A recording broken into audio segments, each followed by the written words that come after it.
Hello' everyone, কি খবৰ সকলোৰে? আশা কৰোঁ সকলো ভালে আছে বুলি।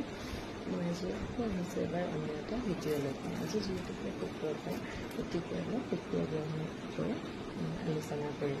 আমি শুক্ৰ গ্ৰহণটো কিদৰে ভাল ৰাখিব পাৰোঁ। যদি আমি শুক্ৰবাৰ দিনা বগা কাপোৰ পৰিধান কৰোঁ, তেতিয়াহ'লে আমাৰ শুক্ৰ গ্ৰহটো ভাল হোৱা দেখা যায়।